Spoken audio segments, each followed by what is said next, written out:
Ang susunod na programa ay rated PG. Ito ay nangangailangan ng patnubay at gabay ng magulang para sa mga batang manonood.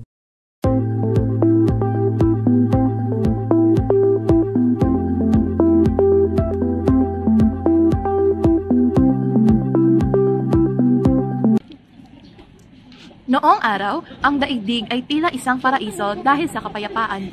Sina aso, pusa at daga ay magtalik na magkakaibigan. Ngunit ang kanilang magandang samahan ay nasira lamang dahil sa isang pangyayari.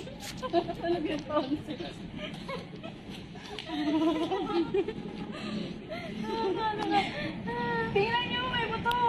Tara, kunin natin. Sige. Nakakatawa naman na may pagkain tayo mamayang gabi. Tsak na mabubusog tayo nito. Sasabik na akong kumain.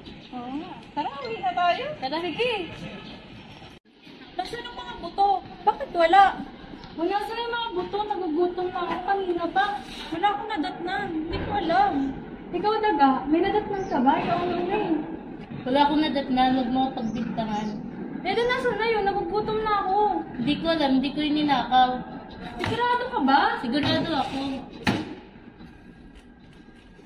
Talaga? Oo. Eh, bakit nawawala? Hindi ko alam. Ikaw lang yun. Ikaw. Wala ko neta. Hayaan ko na nga lang sila doon. Magkakabati din naman sila. Kainin ko na lang tong buto rito. Hoy, aso! Ang ginagawa mo? Kumakain ka? Ba't may buto ka? Habang kami doon nagugutom, ikaw kinuha mo yung mga buto? Siguro kanina ikaw talaga yung umubos na, no? Sinasabi mo pang wala kang nakita. Hoy! Hoy!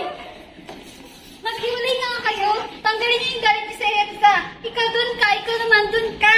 Simula noon, ang pagsasamahan nila ay nasira na. Ang pangyayaring iyon ang naging rason ng kanilang pag-aaway. Kapag nakikita ni aso si pusa, agad niya itong kinakalmutan. Ang pusa naman ay walang takot at hindi ito nagpapadaig.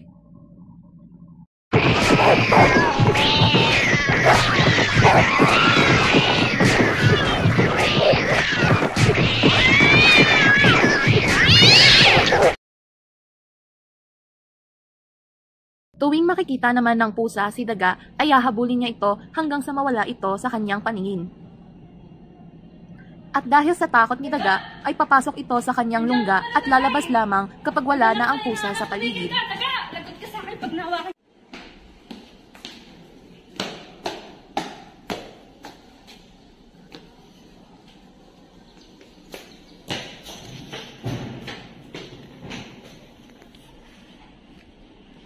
Nang isang araw, may dumating na isang bagong alagang aso sa kanilang lugar. Ako nga pala si Bruno. Ang bago dito sa gusto na. Kayo ba mga magkakaibigan na laging nagtatawanan?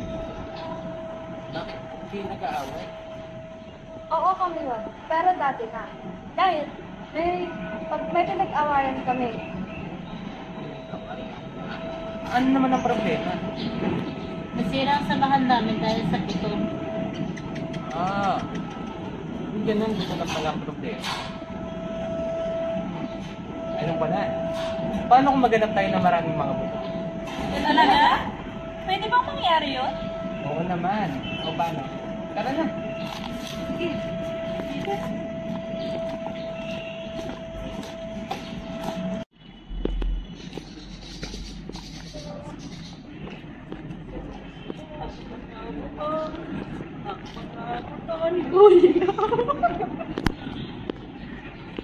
Ayun, may mga buto. Ayun pa. At ito pa. Ay, makain mamaya! Buto! Buto! Marami lang buto! Nakakatawa naman!